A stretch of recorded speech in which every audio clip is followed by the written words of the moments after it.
Hello everyone, welcome to my channel. Today I am going to explain question number 15 of exercise 9.1 some applications of trigonometry.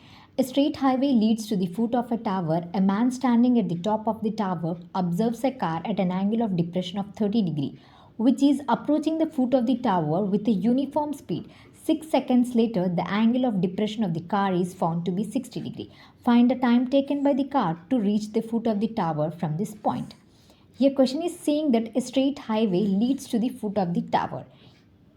ये highway है और ये tower है, A B tower है और ये highway है. A man standing at the top of A tower observes A car. Tower के टॉप पर, ये रहा टावर का टॉप. टावर के टॉप पर आदमी खड़ा होकर नीचे की तरफ देखता है कार को. यहाँ पे एंगल ऑफ डिप्रेशन बनता है कितने डिग्री का? 30 डिग्री का. सो ये हो जाती है हॉरिजॉन्टल लाइन. सो 30 डिग्री का एंगल ऑफ डिप्रेशन बनता है which is approaching the foot of the tower with a uniform speed. 6 seconds later the angle of depression of the car is found to be 60 degree. So यहाँ पे आदमी top से नीचे की तरफ देखता है, टावर के टॉप से नीचे की तरफ देखता है कार को. अब ये कार यूनिफॉर्म स्पीड में चलती है हाईवे पर. यूनिफॉर्म स्पीड यानी कांस्टेंट स्पीड पर चलती है हाईवे पर टावर की तरफ. सो ये कार 6 सेकेंड्स बाद यहाँ से यहाँ आ जाती है. So mark it as C and this is T. ये कार यहाँ से यहाँ आ जाती है. यहाँ पर एंगल ऑफ डिप्रेशन बनता है. आदमी ऊपर से नीचे की तरफ देखता है दोबारा कार को. तब एंगल ऑफ डिप्रेशन बनता है 60 डिग्री का.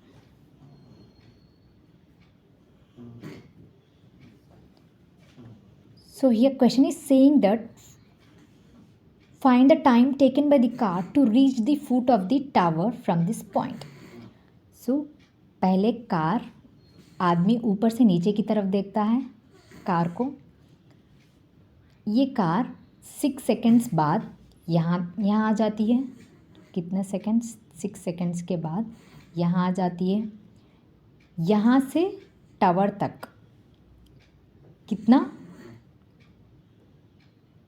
कार मूव की है, मतलब यहाँ से यहाँ तक कितना टाइम लगा है कार को रीच होने में, तो हमें ये फाइंड करना है. सो पहले हम यहाँ पे देखिए, ये हॉरिजॉन्टल लाइन और ये डी बी दो पैरेलल हैं. सो ये है transversal line, A D transversal line है. सो ट्रांसवर्सल लाइन के इस साइड वाली एंगल और इस साइड वाले एंगल दोनों क्या होती है? Interior, alternate interior angles. अगर यहाँ पे 30 डिग्री है तो यहाँ पे भी हो जाएगी 30 डिग्री.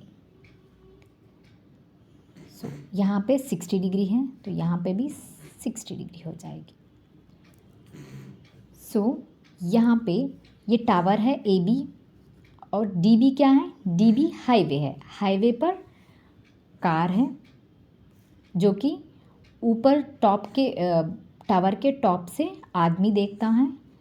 तब एंगल ऑफ डिप्रेशन बनता है.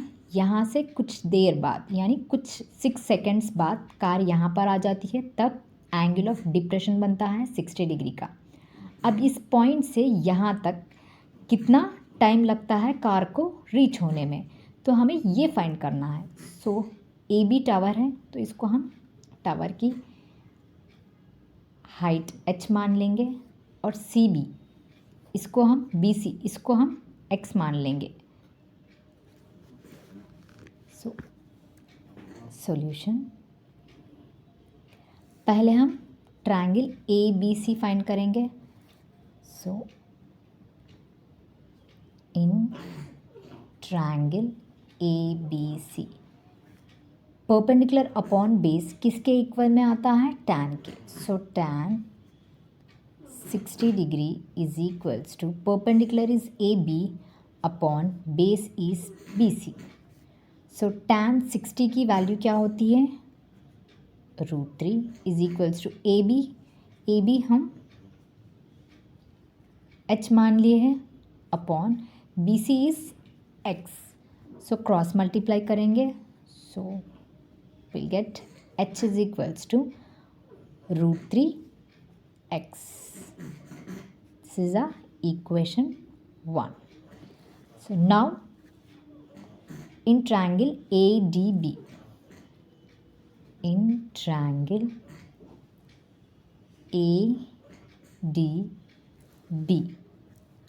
perpendicular upon base tan के इक्वल में आता है. So tan 30 degree is equals to perpendicular is AB upon base is पूरा DB. So tan 30 is 1 upon √3 is equals to AB is h upon DB. Here I can write DC plus BC. So I'll write 6 plus x here. 6 plus x. 6 plus x. So we'll do cross multiply. Cross multiplication. So 6 plus x is equals to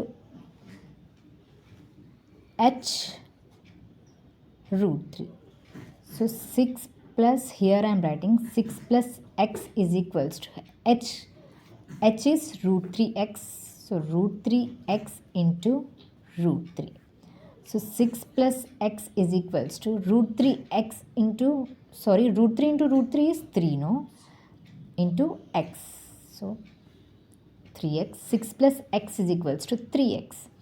So 6 is equals to 3x. Shift this x to the right hand side, so it will become minus x. So 6 is equals to 3x minus x is 2x.